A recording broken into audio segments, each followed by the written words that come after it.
All right, so I think the string thinking about things ready to go though. So hello everybody, Mega ZardX here, back at it again to give you another very exciting podcast episode. That being my ZardCast episode 32.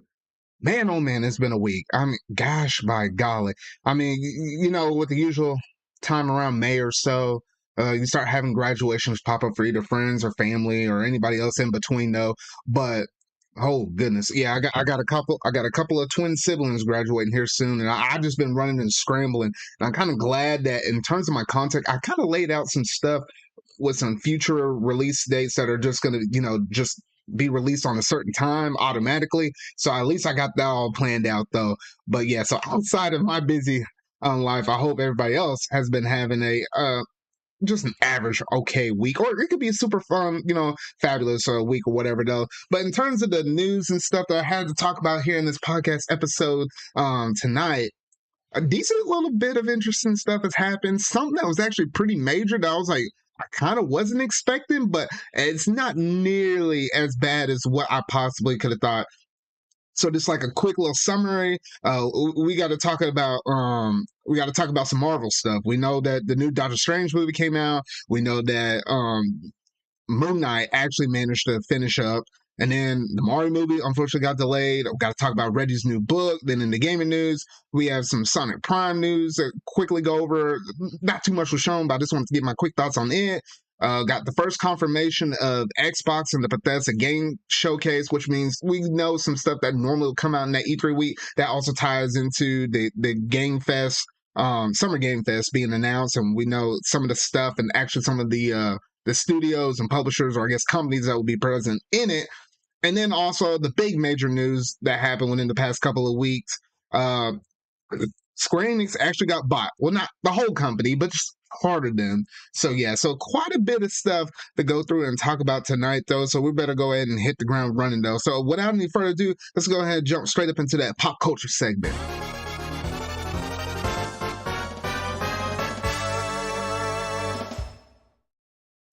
All right, so starting right off, we got to talk about this because apparently Elon Musk bought out all of Twitter. Like, I think he bought like the vast majority of the shares within the company. So then that way he was able to actually just buy out Twitter outright. I mean, yes, I know this dude's a billionaire, but like, come on, man. I'm like, why in the world? I feel like there's better ways that you could have probably spent your money's worth. Did Twitter really need to get bought? Probably not. I don't know though. To be honest though, I did not even know this dude at all. Like, I didn't know this for him to be a billionaire. I mean, I know like Bill Gates and whatnot though, but I didn't know this dude at all. And it was kind of weird how Twitter was kind of blowing up or whatever though. So I just kind of have to mention it because not every day someone goes out there and basically buys a major social media outlet, or at least with me, Twitter's like my main social media I mainly use. I use a little bit of Facebook, but primarily I always use Twitter though. So it was kind of weird kind of seeing this stuff play out though. But I mean, come on, dude. I mean, put some of that money towards charity. I mean, come on, man. Like literally $440 billion. Like, oh my gosh, even if I had $1 billion, I can tell you how much stuff I could possibly do that. But 44 billion, bruh. All right, I better move on because I mean, gosh, by golly, that's just crazy. All right, moving on to the next thing. Now, we did get the release for Doctor Strange and the Multiverse of Madness. Now, normally, y'all know me, I'm a huge Marvel fan. I would normally go in and watch this thing on day one. Unfortunately, what I was telling y'all about a little bit earlier with some of the craziness with graduations and stuff coming up, and my family was really insistent on, hey, let's just gather everybody together and let's watch this movie together. But you're going to have to be patient, wait a week and a half. I was like, all right, I guess so. And I had to been kind of staying away from spoilers and everything like that because I can just tell the general perception of this movie is great. I know it's great. I know there's probably something crazy within the post-credit scene, and I don't know what the heck has happened up in it yet. And I'm like, oh my goodness. Even Marvel Studios is very good because even in their Twitter account, they disabled all comments from any of their most recent tweets until I think Monday. Because I know some people will probably check their comment sections, not even normally just kind of give it a second thought about it. And then they might get spoiled or whatever though. And I was like, sometimes I have to actually catch myself because sometimes I honestly kind of want to do that myself though. So I was like, oh, good gracious though. But anyway though, I know this has been good. If you have seen the movie, let me know without kind of spoiling it.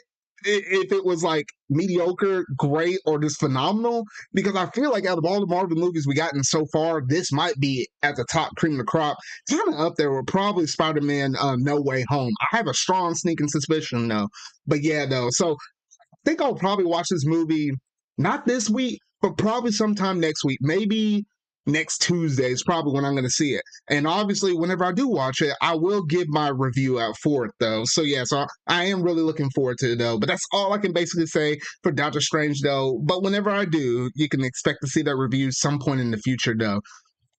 Now, that's not the only Marvel thing I kind of wanted to talk about, though, because we did also manage to get the finale. What it like last Wednesday was the finale for Moon Knight as well. And I went through and watched the whole series on that. Been watching that weekly. And gosh, by golly, that ending, though, it almost made me scratch my head until I saw the post credit scene. I won't say what it is, though, but that kind of made sense for how that finale ended for Moon Knight, though. So honestly, that was a really great series. I really enjoyed every step of the way up on it, though.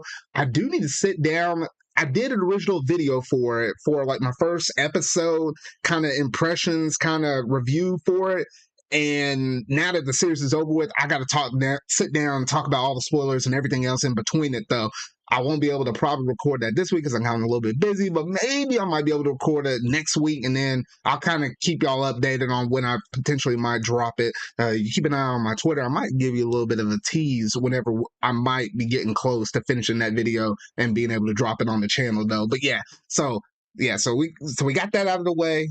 Doctor Strange is out there. We've just finished up Moon Knight. The next newest thing for the MCU that we have up on the docket is Miss Marvel. That's literally going to be a month from now. That's going to be premiering out on Disney Plus, though. So quite a bit of Marvel stuff that we had just finished up, just released, and what will be right around the corner. So this is a pretty good time to be a Marvel fan in general, though. But that's like my short little bit of a Marvel update that I have for all of y'all right now, though. So yeah, so that's all I have on that. Now let's go ahead and move over to a little bit more unfortunate news, but with another movie, because we do know that the Super Mario movie was scheduled to drop December of this year, December 2022.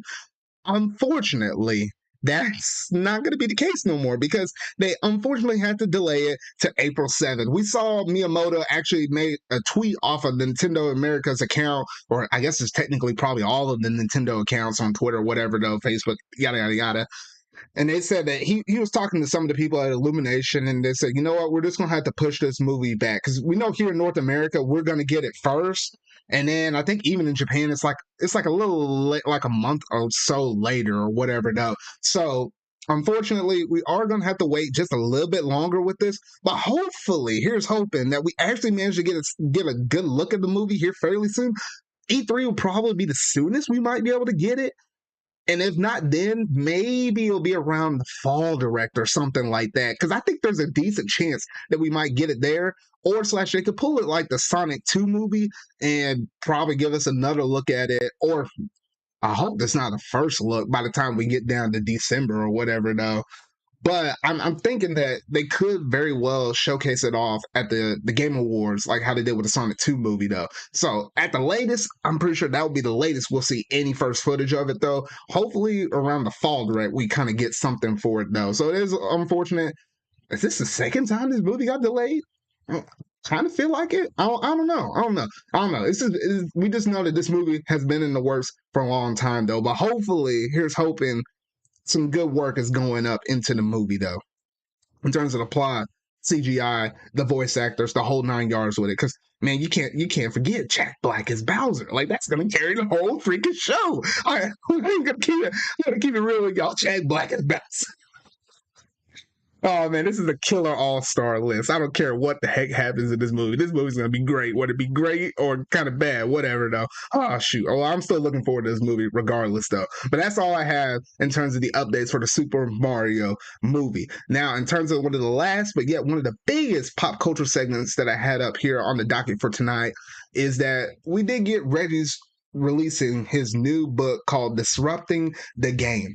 This was a book that I actually normally, I can't say when the last time I probably actually bought a book out for myself, but I actually bought it not once, but technically twice, because not only did I buy a hardback cover just to kind of sit next to that WHATCHA book that they released out like a couple of years ago or something like that, but I also managed to get an audio book, because the audio book is a little interesting, because actually with the audio book, Reggie himself is the actual narrator for the audio book, which is kind of unique. Like, you normally don't get the author actually reading their own book.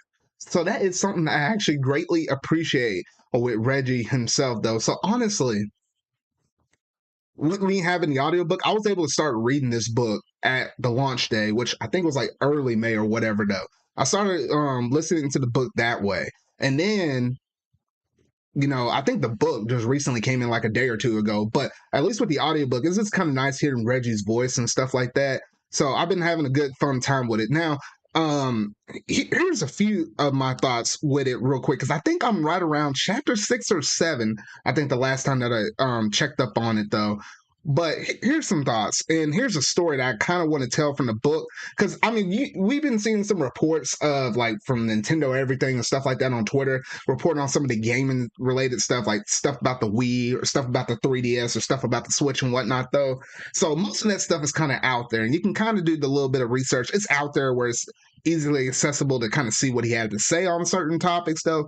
But some things you're not going to necessarily see on face value, at least not publicized from like a news outlet or anything like that, though. And that's kind of the stuff I want to kind of share with y'all, because we know that Reggie, you know, had a really close bond with Iwata back before his passing and whatnot, though. And I believe it was like roughly around every January or so, they always would say, hey, you know what, we're going to have like our conference, and they kind of bring in all the big heads and stuff like that, including Reggie and stuff like that, to kind of talk about Nintendo, where they're going to be going within the next year or whatever, though, some like top class stuff or whatever, though, that they have to talk about from a business point perspective. So normally, Reggie and the rest of the crew and whatever, though, will always go there to Kyoto, Japan, you know, every January or whatever, though. However, it was like a few months after that, I think in the month of March, I think he said March or April, somewhere in that springtime, he got a phone call from Iwata saying, hey, come meet me back there. And then Reggie was like, hey, that's actually the kind of the week that you're kind of sitting there for. That's the weekend or whatever that I was going to plan to celebrate my birthday with my wife. But no, Iwata was like pretty strict and firm. Was like, no, I need you to be here ASAP on that date or whatever, though. So Reggie's like, all right, got to do my job or whatever, though. He heads over there to Kyoto, Japan, heads all the way over there. And I think typically with their work schedule like over there in Japan, it's interesting because you know how we had like bells or something like that, or like bells or alarms or whatever when you were like in high school or junior high or whatever, that lets you know like class period changes. They had like chimes that go off, basically starting the work week off, or work day, should I say, starting the work day off. And then, you know, letting you know when lunch is about to begin / end, and then I think whenever you're about to go home or whatever. Though. That's just the typical norm over there in Japan. Normally, their workday would kind of start at around like 9-ish or something like that or whatever, though. But they actually were scheduled to kind of meet there early, like around like 8:30 or something. Is it 8:30 or 7:30? I'm pretty sure it was 8:30. But anyway, though, so a little bit earlier than what they would normally start their traditional workday, though. So Reggie was like, what the heck? So anyway, though, so they go over there and whatnot, though. And then by the time he finally manages to meet up with Iwata, he was like, the first thing that he told him was, my cancer is back. Literally, you think somebody like Iwata would start off with the business of why he actually did that there. But now that was part of the reason that the trip was, he could have easily told him about that over the phone, but the fact that he had that much respect for Reggie and kind of want to tell him something that personal, face to face, is really interesting. And I was like, what the actual heck? And then obviously after that, then they kind of went into the business related kind of things. They actually allowed Reggie to kind of see some of the games that were actually being developed at the time, right before the Switch was about to launch. Even got to play a little bit of the games and got to actually hear some of his personal feedback. Because I felt like probably out of all of the presidents that we had over here representing the Nintendo of America branch in terms of because we know that that's like the biggest region for Nintendo in terms of like their sales and software and all of that stuff. I feel like Reggie probably had the closest and probably the biggest impact out of probably all the past presidents and whatever, though. So it was just really interesting kind of seeing that bond between him and there. I won't kind of give away everything because, I mean, you got to learn some of this stuff out of the book itself, though. But that is a little interesting. And also the fact that whenever he was doing his treatments in the hospital, literally nobody, and I mean nobody, ever went up to Iwata. Well, I think some people asked, but nobody was successful in actually managing to give Iwata a visit while he was in the hospital. Reggie insisted upon this several times over. Like, I think he said like maybe 5, 6, maybe closer to 7 times. And then eventually Iwata gave in. When he gave in, then other people from his work office actually came and visited him. So it was crazy to think how high you're up as a CEO of Nintendo.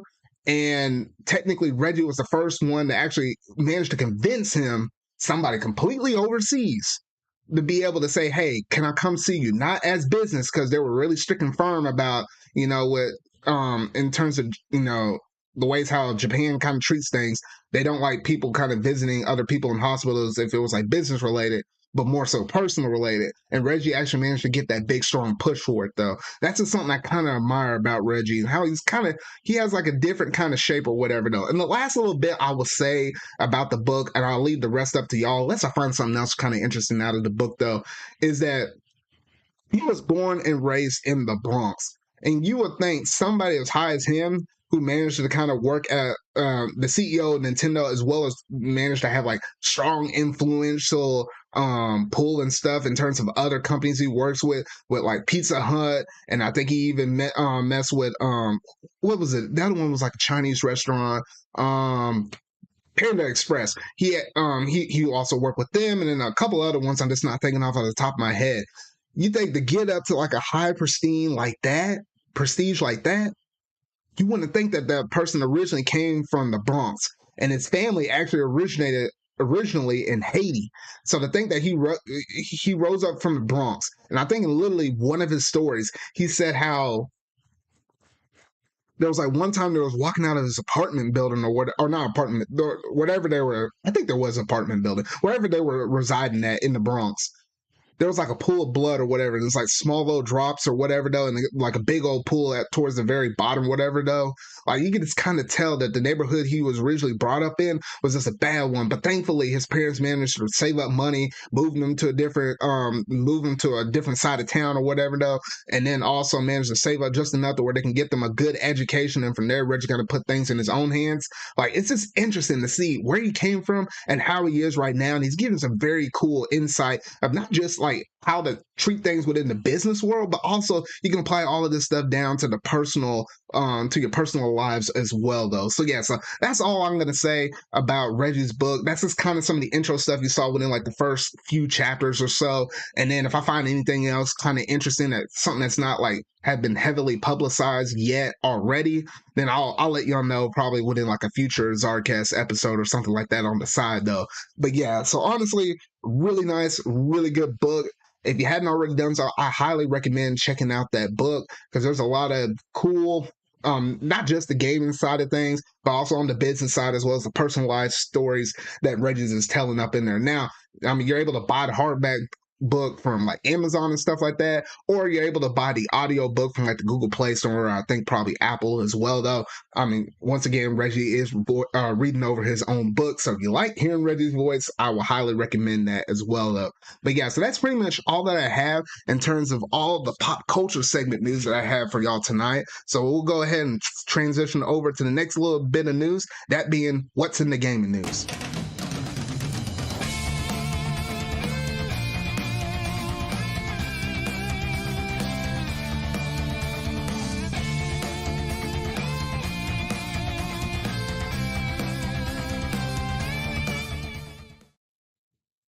All right, so starting things off, we got a new look for Sonic Prime. And it wasn't anything that was like drastically like brand spanking new or anything of that nature, though.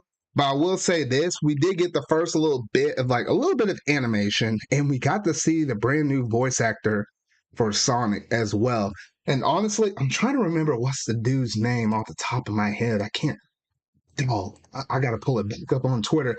because I can't remember exact name though, but I think he's like one of the he's not the first, but I think he's like one of the very few, like either two or three voice actors for Sonic that's actually a black person, which is actually kind of interesting because I felt like, at least for the voice, I almost kind of felt like it was the original person voicing him, and I was like, wait a minute. But then I looked and did the research, and I was like, oh, that's actually a different person voicing him. But he seemed like he's kind of pretty spot on. And no, before anybody else got worried, he's not permanently replacing the original dude that's at least currently doing Sonic's voice for all of the games and stuff they're currently doing at the moment. No, it's just him kind of filling in the role for the Sonic Prime stuff. So yeah, so it is kind of interesting how we got a brand new voice actor for Sonic and being able to voice him like that. It actually is kind of pretty cool. And I always like a little bit of diversity. I always do like a little bit of challenge though. But yeah, so honestly, some really cool stuff with this though. And unfortunately, it's not all fine and dandy because obviously you know how Twitter is. People are gonna find ways to complain about anything. I mean, when I mean anything, I mean anything. Because there were people out there that are like really responsive, and I feel like that was the mass majority of people though. However, there were some people out there that were kinda not taking the news that well. I mean, there's some purists out there that really like the originals and nobody else. I do not know how the voices are like really close and similar. Said some rude things. I'm not gonna repeat everything. I kind of saw it there on the internet. I mean, it's out there if you want to kind of look for it though. But there was like some biased opinions about some people and some opinions that are technically considered worse than that though. But other than that, those thoughts aside, I'm actually really looking forward to Sonic Prime whenever it launches, though. It is dropping out on Netflix. It's supposed to release, I believe, sometime this year, though. So yeah, so honestly, we have some good stuff to look forward to, though. But yeah, that's basically it in terms of the Sonic Prime stuff. But I'll keep y'all updated if we get any more like brand new announcements or at least an actual launch date or release date, should I say, for this new series, though. But that's basically it in terms of the Sonic Prime news that we got right there, though. Now, next up, we did get the confirmation that the Xbox and Bethesda game showcase is going to be happening very soon, and it's literally going to be basically that same week that E3 was normally supposed to happen. I mean, that's essentially the day that or the week that normally the E3 will happen. That's when we're getting this Xbox Bethesda game showcase. I believe they literally call it, I want to say the same thing as they did last year though. So and yeah, and it is going to be on June the 12th. So yeah, so normally this year, unfortunately, there's no E3, but it seems like the announcements, the games, and all that stuff is still going to be there in full swing. So you don't have to worry about that, at least for now, though. But with that is also the confirmation that Summer Game Fest as well is going to be returning as well. And we did get that confirmation as well. And that starts off on the Thursday of June the 9th.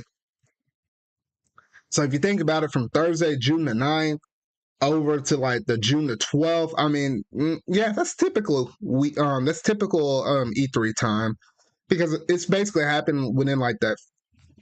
I'm pulling up my calendar right now. Literally like that second week of June to like the third week of June. So I think that's like right around the E3 time that normally would happen anyway, though. Now, real quick, I'm going to go ahead and try to share something on my screen, at least for y'all that are watching on the YouTube side of things. You'll be able to see this. If you're listening on the podcast side of things, though, you won't be able to see this unless you actually click that description box down below and actually bounce over to the YouTube side of things, though. But I did kind of want to showcase off all the different people that are actually going to be participating in the Summer's Game Fest in terms of, all the people that are going to be trying to support this with their games and stuff right there. So let me pull this up here real quick. Let's see here. All right, so I got the Summer Game Fest 2022 pulled up right now, and I'm going to go ahead and scroll down to all of the different partners they have. So far they got 2K, Activision, Amazon Games. What the heck is Amazon even going to announce at this thing though? Annapurna? Like what the heck? Anyway, Blizzard Entertainment, which is now technically tied with Xbox, Capcom, Devolver Digital, shoot, I never can pronounce this one. Dotemu? Yeah. EA, Epic Games, Finji, Frontier, Gearbox, High Res Studios, Inner Sloth. Bet you is going to be something Among Us related with that one. Coach Media, or Koch? Coach Koch? I don't know. Metatonic, MG Hoyo, Bandai Namco, Netflix. What the heck? Okay, whatever. Shoot, what the heck is this thing over here? Pizza Nix? Bruh. Raw Fury, Riot Games, Saber, Sega, PlayStation, which interestingly, PlayStation is back in the closest avenue. That's going to be kind of close to E3. So, yeah, so we are going to be expecting to see something from them within that week. Prime Gaming, Square Enix, Steam, Tencent Games, TRFS, the Becca Vol 2021, something with A&T, whatever. Ubisoft, Warner Brothers, Wizards, and Xbox. So literally everybody that you could possibly think that normally would be on that E3 catalog is actually going to be here for Summer Game Fest. Everybody but the big omission, that being Nintendo. But Nintendo's Nintendo, and they like to do their own thing. And it's weird with Jeff Keighley, because even though Nintendo's not really within like their list of partners, whenever they always do the Summer Game Fest, he's always quick to throw out a tweet and say, oh, hey, look, here's the Nintendo presentation. And then they're kind of quick to talk about stuff anyway, even though they're not considered as an official partner for him, though. But yeah, so basically, based upon everything we're seeing with this, I wouldn't imagine that even though we don't have E3, everything should be kind of be treated the same. So yeah, so honestly, we have some stuff to look forward to here in the upcoming summer months, starting June onward. They might try to carry this out for like all of June into July, maybe a little bit in August though, but the big hype month would probably be June, because I'm pretty sure most people are going to drop their stuff around that traditional E3 time anyway though. So yeah, so that kind of gave us a quick little look into some of the stuff for Summer Game Fest though. So yeah, so honestly, we have some interesting stuff to look forward to. So yeah, so don't worry, E3 might be canceled, but hey, the announcements and stuff, they're still going to be there for everybody to be able to kind of watch and be able to view for their own though. So yeah, so honestly, some really good stuff right there though, and that's pretty much all the news that I have, at least for Summer Game Fest, as well as the Xbox Bethesda showcase. I don't think they're going to show. I mean, they're going to show and bring out some stuff for Bethesda though. I know they're going to have at least one, maybe two big AAA games that they might be ready for Xbox though. But outside of that, I don't know what else they might actually kind of bring for that though. But it'll be kind of interesting, because we know they've been buying up studios left and right, and I think this is actually going to be the first E3. It'll be the first E3 for them since they acquired the Activision Blizzard stuff. I don't think that fully has gone through 100%, but I think fully for a while that they kind of been sitting on it though. Bethesda thing is actually going to be like a real big push, so we kind of have to see exactly what they got in store for us there though. But yeah, so outside of that, that's pretty much it in terms of that. So we'll go ahead and move over to the last major bit of news that I had up here on the docket for tonight. That being, Embracer actually managed to buy Square Enix. Well, I say that, not really fully though, because technically they bought off most, not all, but I will say most of all of the Western Division stuff that Square Enix has done. Because normally we know Square Enix to be the people famous for Kingdom Hearts, your Final Fantasies. I said Kingdom Hearts, your Final Fantasies. I mean, shoot, even like the Mana games, or shoot, like your HD 2D series and stuff like that, though. Your Dragon Quest, etc. Those are, or your Niers. They're known for all those Eastern IPs that originally originated in Japan. That's what Square Enix is known for, the true bread and butter stuff. However, the stuff over there in the West, not too much, but it's interesting to see the stuff that it actually managed to sell off to the Embracer group over here, because I was like, it was kind of interesting, and it kind of really did kind of catch me off guard, because some of the stuff that they actually managed to sell off, one of them being Tomb Raider, which I was like, wait, what the heck? Like Tomb Raider? I was like, I know most of your Western stuff isn't too hot nowadays, though. But I'm like, but the fact that you sold Tomb Raider though, I was like, that kind of made me scratch my head a little bit. They also acquired Crystal Dynamics, Eidos Montreal, Square Enix Montreal, and a catalog IPs, including, like I already mentioned, Tomb Raider, Deus Ex, Thief, Legacy of Kain, and more than like 50 back catalog games from Square Enix Holdings, though. So now the real big kicker is like, well, how much did they sell this for? And actually looking at it, they actually sold it for $300 million.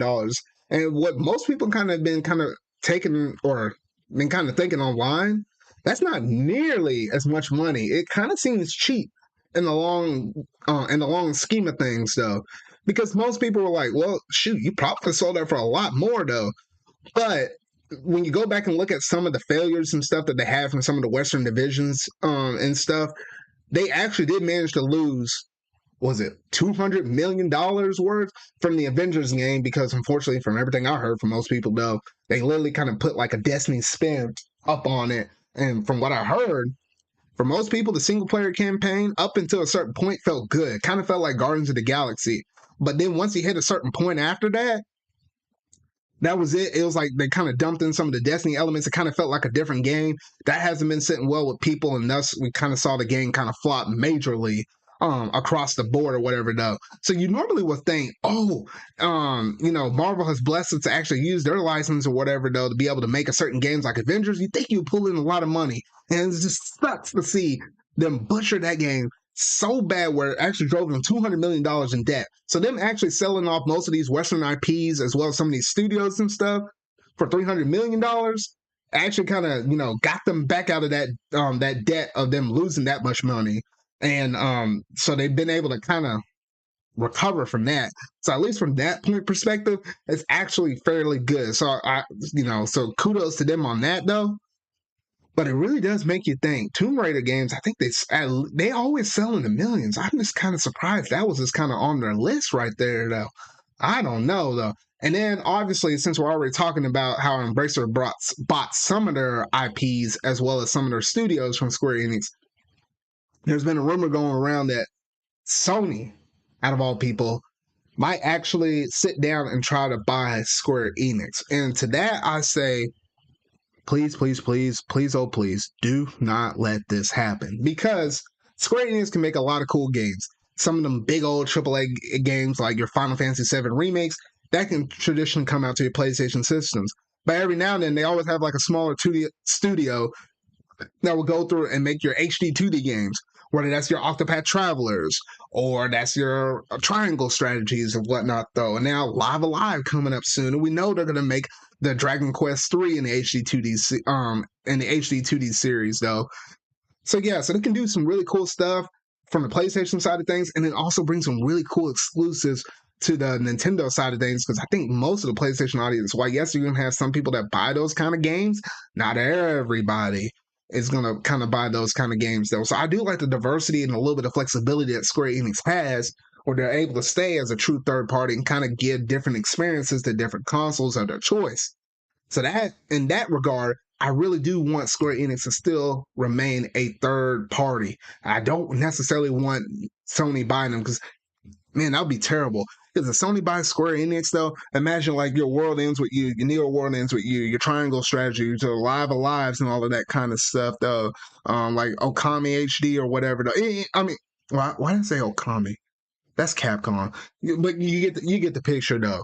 All those kind of games that are kind of like exclusive or that had like a really good home on the Switch being tied up to just only PlayStation consoles, and then if for some reason if those games kind of flop because maybe the PlayStation audience doesn't like those as much, you won't get like those weird or kind of unique kind of experiences, though. Because Triangle Strategy, at least for me, has literally been probably it's on my list for contender for Game of the Year. Like, that's how much of an impact that game has left me, even after I finished it, after I ran through the game once and then did it again for a New Game Plus to get the golden ending. Like, I really love that game, though. So honestly, everything I've been seeing here, I really do hope that Square Enix does not manage to sell, at least be fully bought out. Like, whoever buys them buys everything from them. at least now in the immediate future, though. At least that's what I'm truly hoping for right here, though. But y'all gotta let me know, whether it be in the comment section down below or if you just at me on Twitter or whatever, though. Do you really think that Sony is gonna buy, or shoot, anybody is gonna buy Square Enix from them? Y'all just gotta let me know, because it's been rumbling around, but it's in the heavy rumor mill. I honestly don't think that's gonna be the case. I feel like Square Enix is still doing fine, especially if they manage to recover from some of their debt. Because I mean, Final Fantasy 14 for them has been holding them up tremendously well. And honestly, if it weren't for Final Fantasy 14 and that recurring revenue they're always getting, who knows where Square Enix might possibly be at right now, though. But it's always weird with Square Enix. How, like, they have some high highs and then they have some low lows. With, like, because like they have a game like Triangle Strategy come up, then you have a game like Avengers that drops down real low, though, and then you turn around and have like your Final Fantasy 7 remake or whatever, though, and then you come around with like a Balan Wonderworld or something like that. It's just weird. Like, Square Enix is like a ride of roller coasters or whatever, though. Like, they're tried and true, most popular stuff, Final Fantasy, Kingdom Hearts, Dragon Quest, that stuff consistently stays high, stays well. But then you have their other stuff like that where it can be a little more experimental, or just the first thing of the series, like an Avengers game or whatever. It's just a shame how Avengers bombed so badly. But then they came around and made Marvel's Guardians of the Galaxy. That game is phenomenal, but it didn't live up to the expectations of what they wanted to sell for that game, probably due to how off-putting the Avengers game was. That's just really sad to me, though. But yeah, so that's basically it in terms of all the gaming news that I had to discuss with y'all tonight, though. So quite a bit of stuff. But yeah, whew, goodness, man, I'm tired. I'm real tired. But I got to keep pushing through, because we're not done yet. We're just about to get to some good, juicy stuff here in just a bit, though. So without any further ado, let's go ahead and jump over to our next topic on the show, that being, so about that show.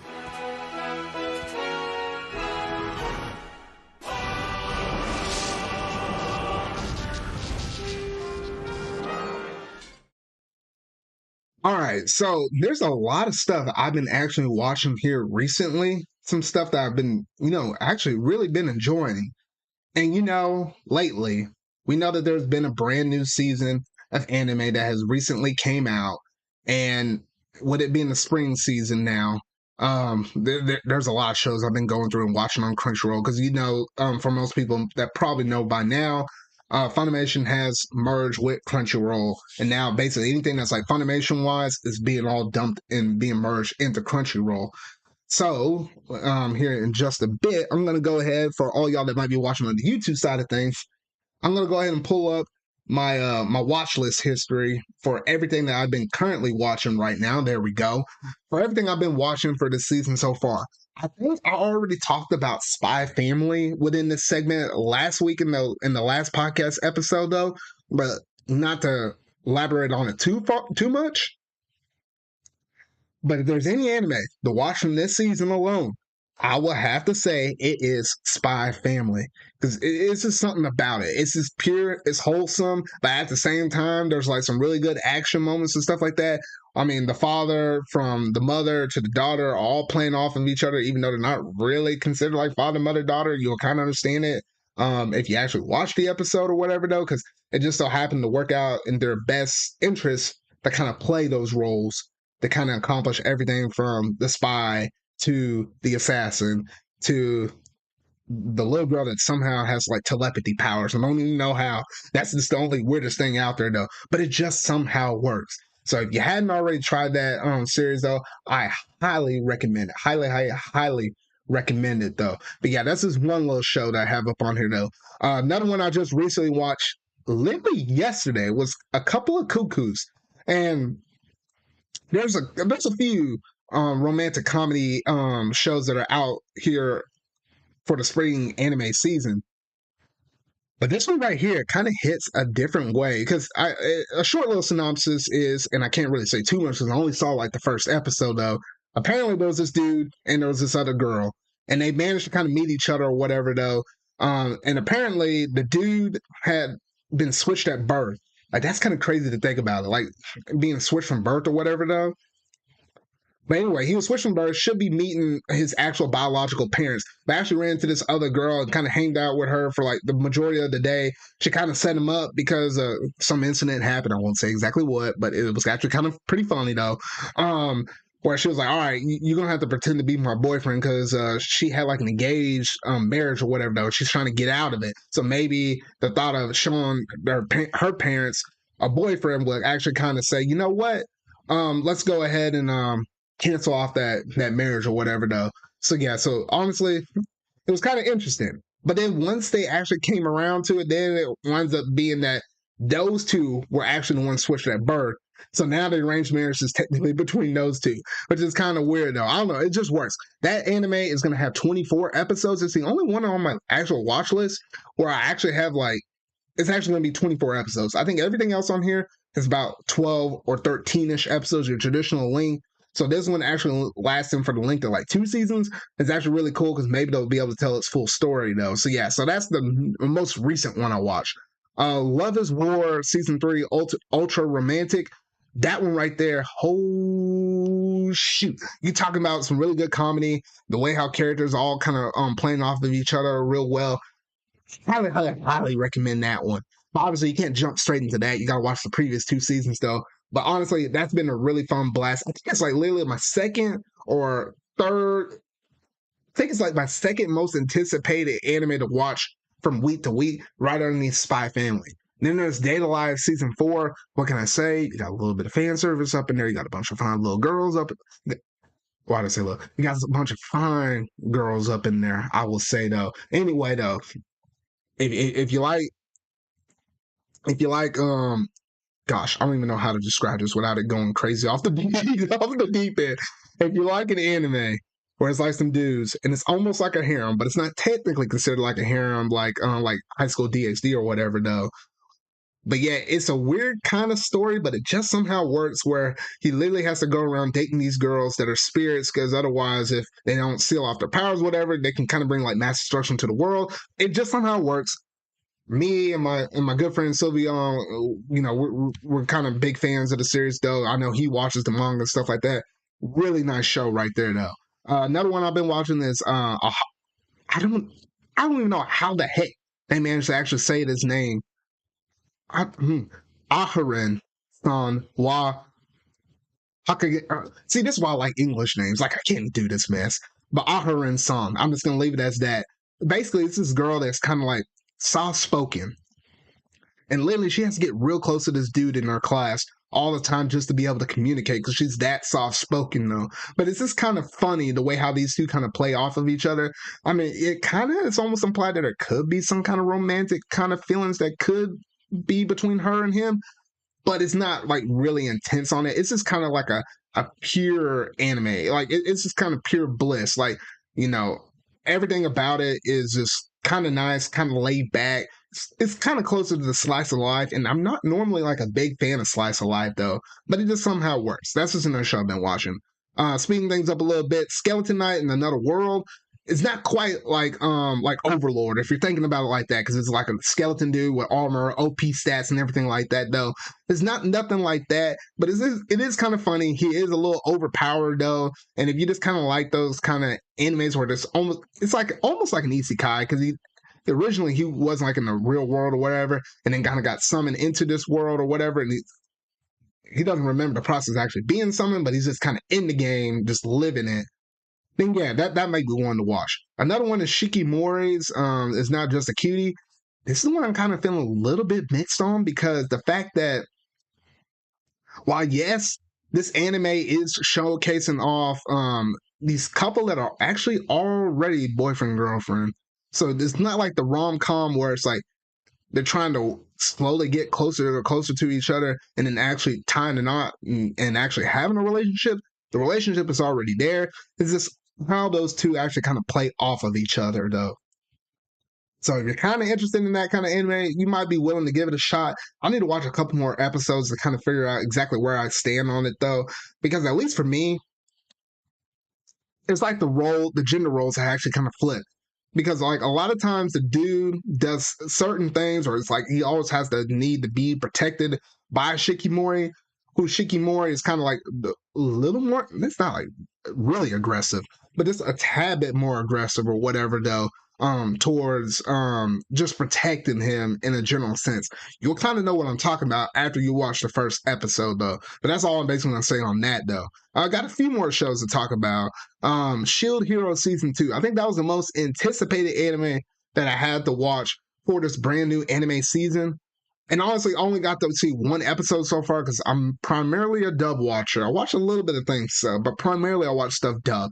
And with Shield Hero Season 2, gosh, they took their good, long, sweet old time to actually make this Season 2, though. But it seems like the main premise for this season is they're going to have to actually stop this. What? I can't even remember what the name of the creature is off the top of my head, though. But it got to stop. It's like some kind of creature that basically stopped the summoning waves. Because normally there's like a countdown that counts down towards another wave coming. And all of the heroes, you know, the shield hero, the sword, the sword, the spear, as well as the archery person. All those heroes supposed to, you know, unite together to kind of defeat these waves or whatever, though. But it is taking a little twist, and they're actually kind of, you know, fighting another creature instead, since the waves actually kind of stop, at least momentarily, though. But interestingly enough, I'm kind of seeing. I'm curious to see how this season will play out because we do have a brand new girl with green hair or whatever, though. So I'm kind of curious to see how well or how capable she can actually play into the whole entire role, along with Philo, who's literally the best girl. I won't accept any other answer from it though. And then obviously Raftalia, and then, you know, a couple other ones I think he's probably going to meet along the way. Interestingly enough, for the English dub voice actor, now for me, he actually has a voice actor change due to the fact that the original person actually has cancer, or, you know, the dub actor, the English dub actor, has cancer. So right now they had to actually get a different voice actor though. So sending you good vibes, man. I hope you do recover, and I hope you do manage to bounce back though, and hopefully your health condition improves though. But other than that, the person that's filling in for your shoes, he's doing a phenomenal job, and he almost has that voice down to like a lock. Like you can tell there's a little bit of difference, but there's not quite drastically a big difference though. Moving on, you have the greatest demon lord, who becomes basically like a typical nobody. That one's actually been kind of fun.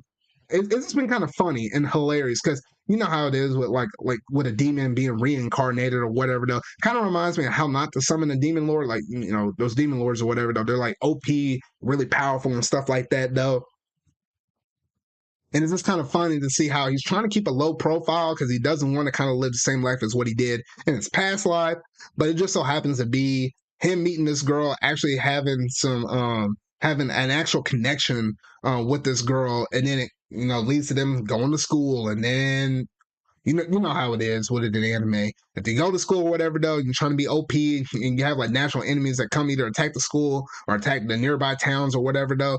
Tension just kind of gets brought up to you, though. And man, this dude already has like two women by his side that he probably could marry at both the same time. Because like one of the girls will say, "Hey, why don't we just have a harem with this dude?" I'm like, golly, these dudes, man, just looking out over here, though. Anyway, though, and then literally almost had like a princess who literally says, "Hey, I'm willing to marry you too." I think that was before she figured out maybe this harem thing might actually come to be or whatever. I don't know. This dude is a chick magnet. I don't know how. But anyway, though, if you're just looking to have this a fun time, not like anything plot heavy, recommend that one right there though.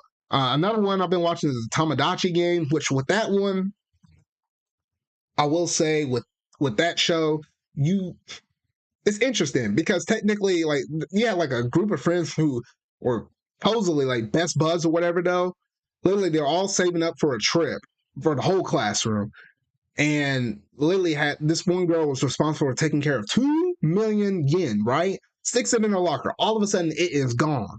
And then the whole class is upset because, shoot, that's like almost like 60,000 ish or something like that yen per person, which was like a crap ton of money. I can't remember exactly how it translates out into like US dollars or anything like that, though.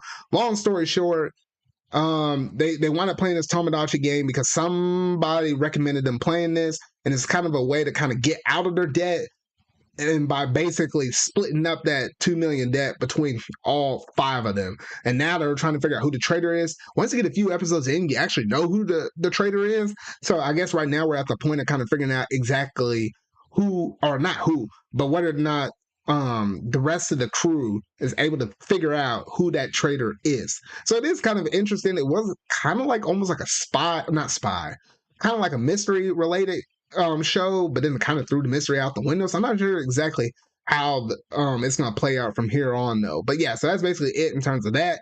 And then Fairy Tail, I'm just rewatching that, so that doesn't really count. The Dawn of the Witch, I won't say too much on that because it might be one I'm kind of closer to dropping. I don't know. Maybe I'll give an update next time I have this segment or whatever though. And then last but not least, I will say that Trapped in a Dating Sim. At first, I was kind of mixed on it. I did not know exactly where they were going to take the show at originally though, but the more and more I started watching this, it just got slowly better and better throughout the episodes they've been kind of going through and doing.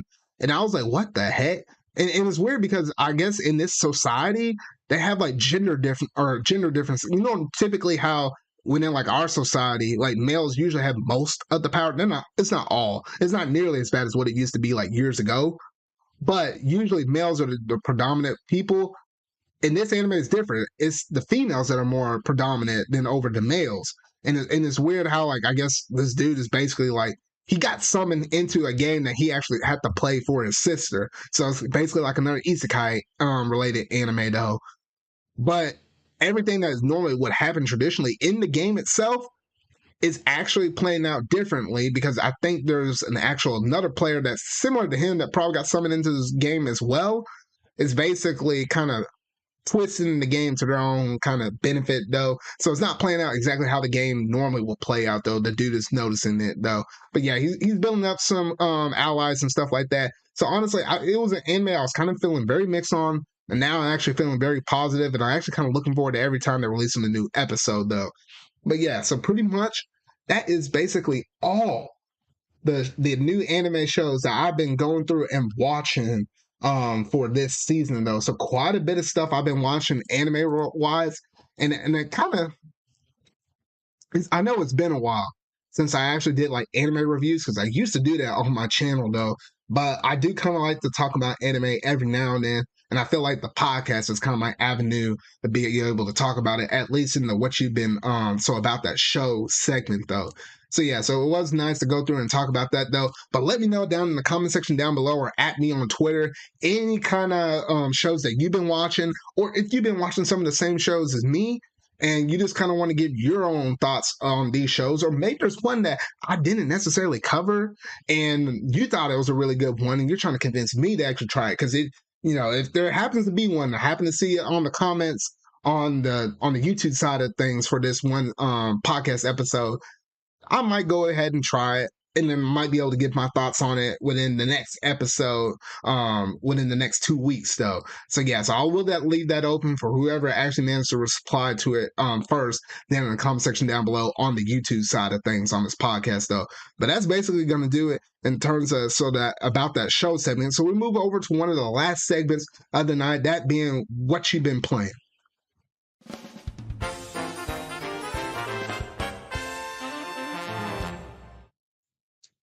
All right, so here lately, I'm actually looking over here at my PlayStation and stuff like that. Lately I've been playing. Well, actually, the latest game that has came out has been Switch Sports, and honestly, I've been enjoying that one quite a bit because I've been primarily doing tennis and bowling. Those are like my big breads and butters in terms of my favorite sports on that game, though. I have played a little bit of soccer. I think soccer is like that big, surprising sport that's like the most entertaining. The one that was kind of out there, I was like, I didn't think it would operate that well, but it was actually kind of cool. I did like that one. What was it, Chimbara?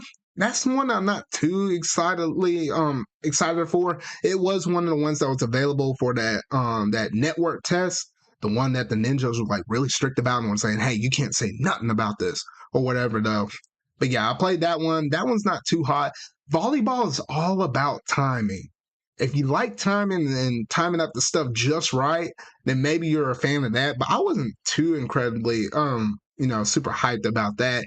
Badminton, out of all of those, well, minus the soccer, out of the other ones I just mentioned so far, I think badminton is probably better than most of them, but obviously not better than bowling or tennis.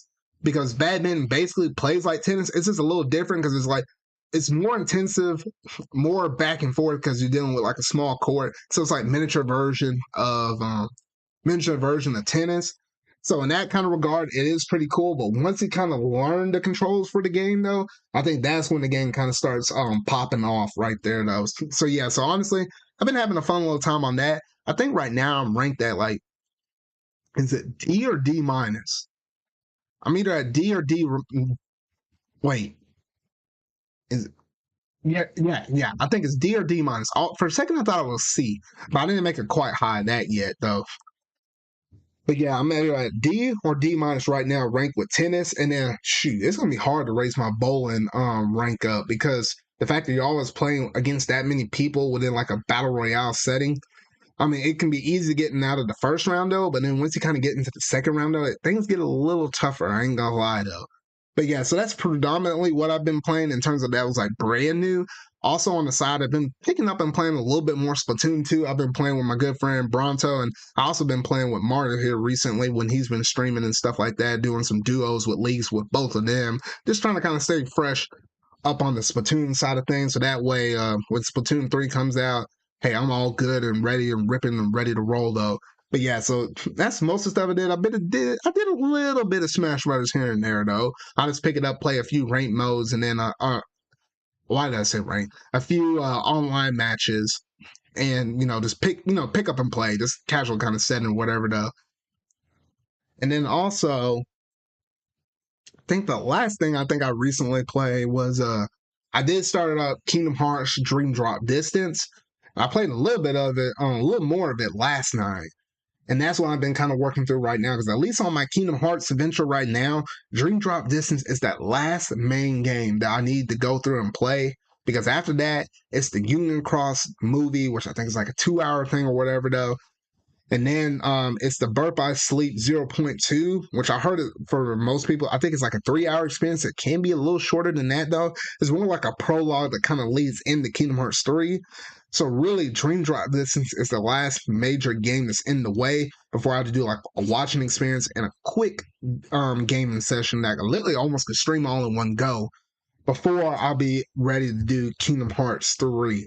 So yeah, so that's where I'm at in the Kingdom Hearts adventure right now, and that's the main game I'm playing on the PlayStation side of things. Because I do know once I get done with Kingdom Hearts 3, or right before I play Kingdom Hearts 3, I do have Ghost of Tsushima that I need to knock out, and then after that, I will be done with all the PlayStation games. But thankfully, the new PlayStation Plus system is going to be dropping out within the month of June, so literally we're almost about a month away. And I know with me being the premium tier, since I took advantage of that PlayStation, the PlayStation Now, since PlayStation Now will be converted straight into PlayStation Premium. I bought like the 1 year thing back in April, so technically I should have 10 months of the premium tier from the second they launched that out. So that will give me access to playing PlayStation 4, PlayStation 5, as well as some of the classic stuff like the PS1, 2, and PSP stuff. So hopefully that will give me a good lot of PS4 and PS5 games to try out. Things that I knew that I kind of wanted to try, but it will save me some money from actually buying it myself. So yeah, so that's what I'm looking forward to on the PlayStation side of things, though. So right now, kind of chilling on the Nintendo front, just trying to knock out some of my PlayStation backlog for at least for the time being, because I do know for the month of June, whenever that does roll around, it's gonna be high time ready to play some. It's either Mario Strikers or it's either Mario Strikers or it's Fire Emblem Three Hopes. I'm trying to remember which one comes out first. Yeah, because I always have to go. Yeah. So Mario Strikers Battle League is the one that comes out first. That comes out on June the 10th. So I have now until almost basically what would be that week of E3, what normally would be it. So I guess now we can technically say the week of Summer Game Fest. I have between now and then to go through and play through any of my PlayStation games or anything else I have on my backlog at the moment. Whew, excuse me, man, my nose is running. Oh my goodness.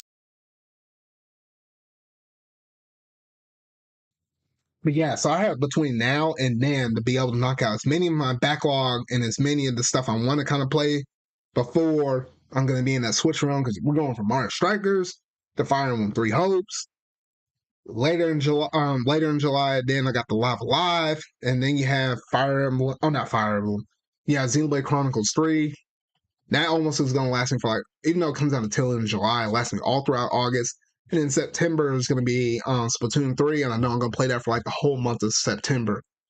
So I do know once June comes, it's going to be like high Switch effect for like the next 3 months or something like that, though. So yeah, so I am looking forward to it, and I'm going to try to get as much stuff knocked out on the PlayStation side that I possibly can, though. But yeah, so outside of that, that's pretty much all the stuff I've been going through and playing here recently, and that basically does it in terms of all the stuff that I had to talk about within my ZardCast episode 32. So yeah, so quite a bit of stuff that happened within these past couple of weeks. That major one being Square Enix kind of selling off most of their stuff, though. I mean, oh shoot, I certainly wasn't expecting that, though. But hopefully that's not an omen of things to come in terms of like other companies, even outside of Square Enix, being bought or having certain stuff sold off from them, though. So yeah, so honestly, a lot of cool stuff that happened within these past couple of weeks, though. But that's basically going to do it in terms of this ZardCast. In terms of this ZardCast episode 32, though. So yeah, so managed to get through another one. Unfortunately, it is going to be a little closer to the shorter side of things. It is a little harder to stretch these things out when I don't have some of my other crew, which I think most of them were kind of tied up for tonight, though. But I did feel kind of good that I managed to get this kind of this one last episode out before I get really busy with some of my personal stuff. Got to travel out of town, visit visit some family and stuff, graduations and stuff. So I will be pretty busy when in this next upcoming week, though. But don't worry, the content and stuff won't change on the channel because I have all of that stuff scheduled to drop for its premieres and its release dates and stuff as if like I never left. So at least you don't have to worry about it on that side of things, though. But other than that, that's going to do it in terms of my ZardCast episode 32. So if you really like this video, make sure to go ahead and hit that like button, go ahead and hit the subscribe button and that bell to stay up to date on all things video game related I feel like talking about and discussing for the foreseeable future. If you happen to be one of my viewers that happen to be listening to this on my podcast server, whether that be Apple, Google, Spotify, or even Amazon Music, make sure to go ahead and hit that like. Go ahead and give a review. Just let me know exactly how well did you like this one episode and all the different content I had covered up inside of this one episode, though. But that's basically going to do it in terms of this episode, though. So remember, y'all, until the next ZardCast episode for ZardCast episode 33, I'll see y'all later.